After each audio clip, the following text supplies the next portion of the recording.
Assalamualaikum warahmatullahi wabarakatuh. Bismillahirrahmanirrahim. Segala puji hanya milik Allah, Tuhan semesta alam. Salawat teriring salam semoga selalu terlimpahkan kepada junjungan kita Muhammad Sallallahu Alaihi Wasallam berserta seluruh keluarga dan sahabat, juga para pendengar sekalian. Puji dan syukur kami haturkan kehadirat Allah Subhanahu wa Ta'ala, karena hanya dengan rahmat dan hidayah, inayah dan taufiknya, harapan kami semoga tayangan ini memberikan manfaat yang besar bagi para pendengar dalam upaya mendekatkan diri kepada Allah. Amin Allah ya Rabbal Alamin. Yang kami ingin bahas ini adalah tentang hakikat zikir.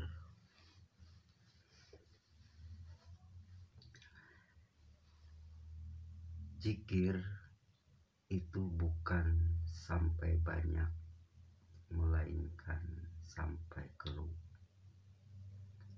Sebagaimana di dalam hadis diterangkan, man arafallahu kala lisanuhu.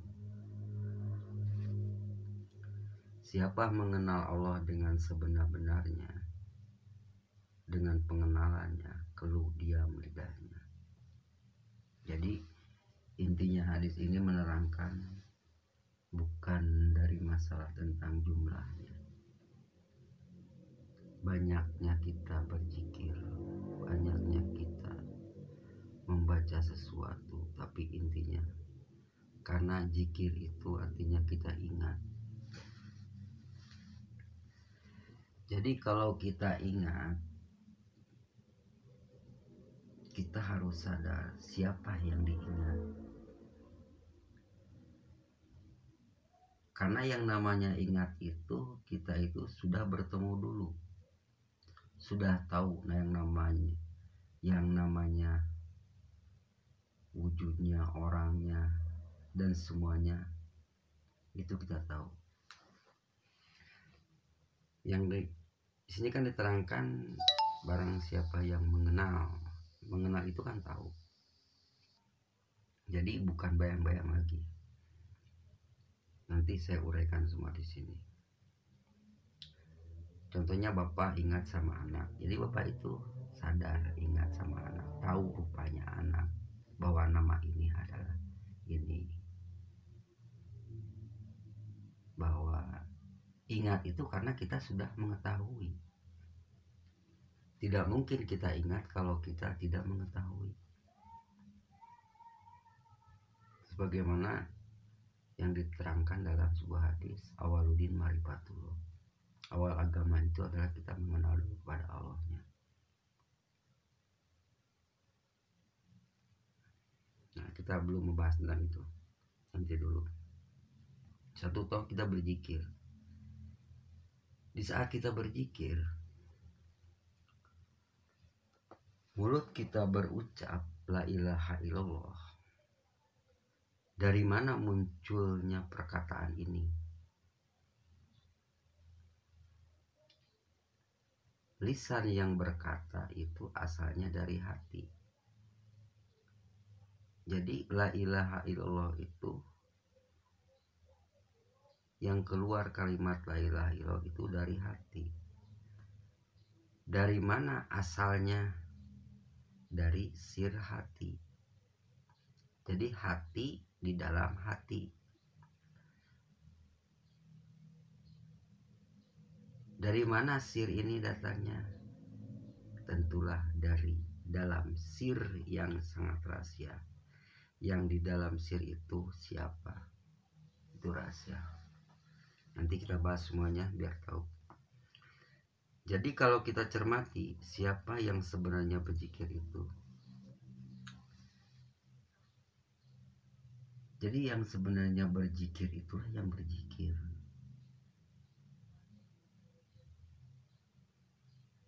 Siapa yang berzikir itu? Bukan kita yang berzikir.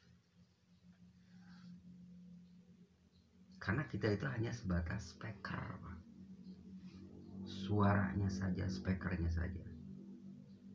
Bukan kita yang berzikir, karena yang berzikir itulah yang berzikir. Siapa?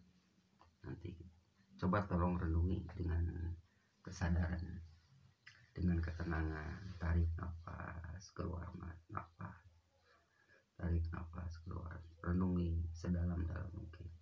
Karena kalau kita tidak bisa menarik nafas dan keluar nafas, kita mati. Jadi siapa nafas itu? Coba tutup dua kali, maka kita akan mati. Jadi siapa nafas? Di balik nafas, rahasia nafas masuk ke ruang dan sebagainya, itu siapa itu? Jadi kalau kita cermati siapa yang sebenar-benarnya berzikir itu, syariatnya kita berzikir,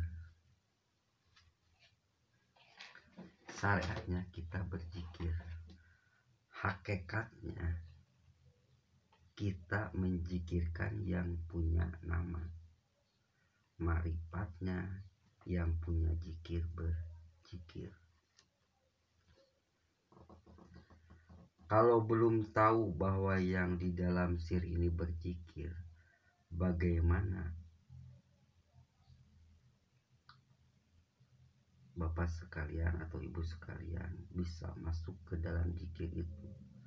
Paling-paling Bapak dan saudara sekalian itu dapat hanya sebutan saja, hanya yang disebut lapasnya saja yang kita zikirkan.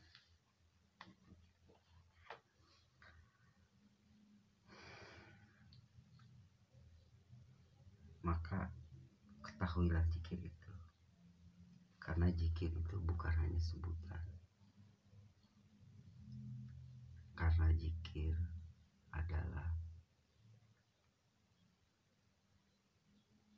yang punya zikir, bukan saya yang berzikir, atau bukan Bapak yang berzikir, atau Ibu yang berzikir, atau sekalian yang berzikir.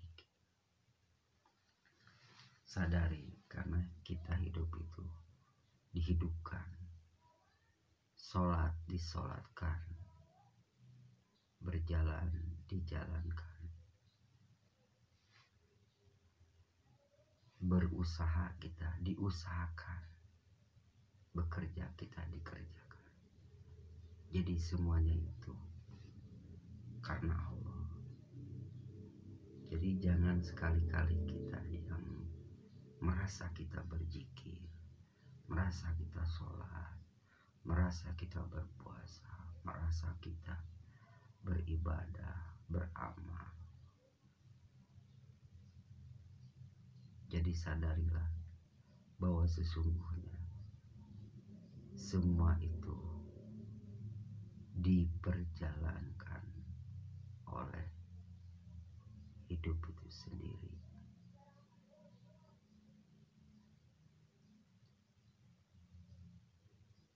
Subhanalladzi asra. Maha suci Allah yang telah memperjalankan ke semua hamba-hambanya. Dan semua kejadian itu adalah dari Allah. Allahu khalaqakum wa ma ta'malun. Tidaklah ada suatu kejadian tanpa ada atas kehendak. Yang terdengar, yang terlihat, dan kejadian apapun yang kita rasakan itu semua dari Allah. Maka semua kembalikan kepadanya. Inilah yang disebut inna lillahi wa inna ilaihi raji'un. Jadi sekali lagi, yang berzikir itu bukanlah diri jasmani kita, tapi diri ruhani kita. Kalau kita merasa diri jasmani yang berzikir, maka muhadas, hancur, tidak akan dapat apa-apa.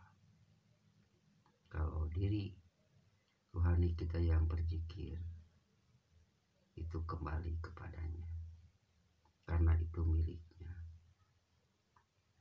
karena semua apapun yang kita miliki bukan milik kita, semua itu adalah miliknya. Semoga segitu dulu, lain kali kita sambung. Assalamualaikum warahmatullahi wabarakatuh.